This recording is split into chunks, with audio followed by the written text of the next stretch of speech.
तनुश्री दत्ता का दावा है कि फिल्म इंडस्ट्री लड़कियों को वेश्यावृत्ति में धकेलती है। तनुश्री दत्ता ने एक बार फिर से ऐसा बयान दिया है जिससे कि फिल्मी जगत में हलचल सी मच चुकी है। नहीं, तनुश्री दत्ता ने दावा किया है कि फिल्म इंडस्ट्री के काले सच को जानकर आप सब हैरान भी हो जाएंगे। आंख बंद करके भरोसा करने के खतरे के बारे में भी उन्होंने आगाह किया है।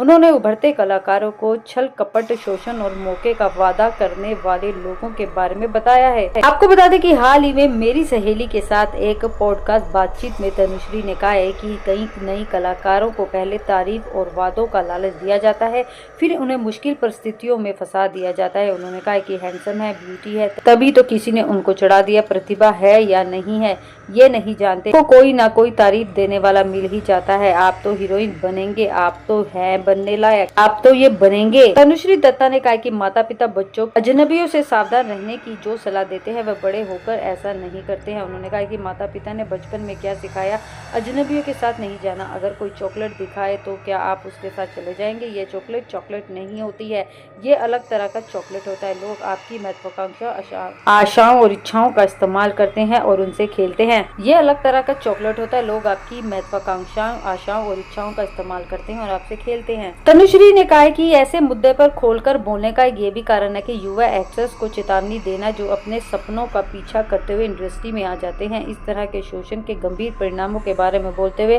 तनुश्री ने दावा किया कि कुछ पीड़ितों को इससे भी बदतर स्थिति में धकेल दिया जाता है। उन्होंने कहा कि कुछ लोग वेश्यावृत्ति में चले जाते हैं क्योंकि दुर्व्यवहार हो चुका होता है कि लोग उन्हें धंधे में डाल देते हैं। कुछ लोग इतने डैमेज हो जाते हैं कि अपने शहर वापस चले जाते हैं। तनुश्री ने बताया है कि ये कहानियां शायद ही कभी सार्वजनिक होती हैं क्योंकि इंडस्ट्री केवल सफलता की कहानियों को ही उजागर करता है। उन्होंने ये भी कहा कि कहानियां कभी बाहर नहीं आती, बाहर सिर्फ सफलता की कहानियां ही आती है। तनुश्री ने यह भी खुलासा किया कि उन्होंने एक बार एक एक्ट्रेस के साथ ऐसी बातें सुनने के बाद दोस्ती खत्म कर ली थी जो इंडस्ट्री में सौदावादी स्थितियों को उचित ठहराती थी। उन्होंने कहा कि मैंने उसे कहा अगर मुझे किसी से मोहब्बत हो जाए और मैं उसकी गर्लफ्रेंड हूँ तो वो मेरी मर्जी है, लेकिन मैं उसकी जिंदगी का सौदा नहीं करूंगी। मैं हमारे धंधे में नहीं हूँ, मुख्य कलाकार हूँ। आपको बता दें कि तनुश्री के इस बयान के बाद से ही हलचल तेज हो चुकी है। फिल्म इंडस्ट्री का ऐसा काला सच भी सामने निकल कर आया है जिसके बारे में तनुश्री दत्ता कई बार कह भी चुकी हैं।